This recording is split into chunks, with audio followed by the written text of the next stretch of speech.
నమస్తే welcome to 9+ news breaking news చూస్తున్నాం. రాష్ట్రంలో అవినీతి తిమింగలాల వేటలో ఏసీబీ మరోసారి దెబ్బకొట్టింది. ఆదాయానికి మించి ఆస్తులు కలిగి ఉన్నారన్న పక్కా సమాచారంతో land and survey deputy director Narahari లక్ష్యంగా ఏసీబీ అధికారులు విస్తృత తనిఖీలు చేపట్టారు. నగరంలోని నరహరి నివాసంతో పాటు ఆయనకు సంబంధించిన ఆఫీసులు, బంధువుల ఇళ్లలో ఏసీబీ బృందాలు ఏకకాలంలో సోదాలు నిర్వహిస్తున్నాయి. హైదరాబాద్ పరిసర ప్రాంతాల్లోని దాదాపు 10 విభిన్న ప్రాంతాలలో ఈ దాడులు కొనసాగుతున్నాయి.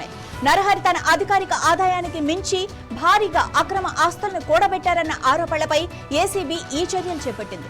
ఈ తనిఖీల్లో కీలకమైన భూమి పత్రాలు, బ్యాంకు ఖాతాల వివరాలు, నగదు, బంగారు ఆభరణాలకు సంబంధించిన డాక్యుమెంట్లను అధికారులు పరిశీలిస్తున్నట్లు సమాచారం. ఇక ప్రస్తుతం ఈ దాడులు ఇంకా కొనసాగుతూనే ఉన్నాయి. సోదాలు ముగిసిన తర్వాత పట్టుబడిన అక్రమ ఆస్తుల పూర్తి వివరాలను, వాటి మార్కెట్ విలువలను ఏసీబీ అధికారులు అధికారికంగా వెల్లడించే అవకాశం ఉంది.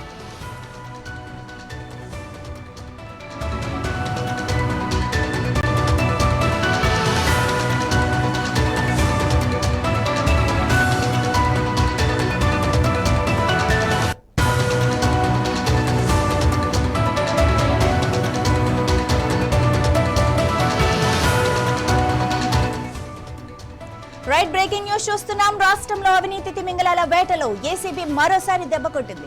ఆదాయానికి మించి ఆస్తులు కలిగి ఉన్నారన్న పక్కా సమాచారంతో land and survey deputy director Narahari లక్ష్యంగా ఏసీబీ అధికారులు విస్తృత తనిఖీలు చేపట్టారు.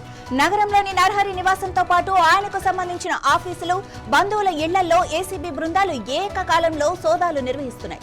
హైదరాబాద్ పరిసర ప్రాంతాల్లోని దాదాపు 10 విభిన్న ప్రాంతాలలో ఈ దాడులు కొనసాగుతున్నాయి. నరహరి తన అధికారిక ఆదాయానికి మించి భారీగా అక్రమ ఆస్తులను కూడబెట్టారన్న ఆరోపణలపై ఏసీబీ ఈ చర్యలు చేపట్టింది.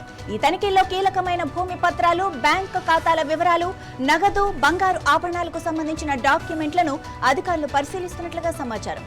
ప్రస్తుతం ఈ దాడులైతే ఇంకా కొనసాగుతూనే ఉన్నాయి. సోదాలు ముగిసిన తర్వాత పట్టుబడిన అక్రమ ఆస్తుల పూర్తి వివరాలను, వాటి మార్కెట్ విలువలను ఏసీబీ అధికారులు అధికారికంగా వెల్లడించే అవకాశం ఉంది.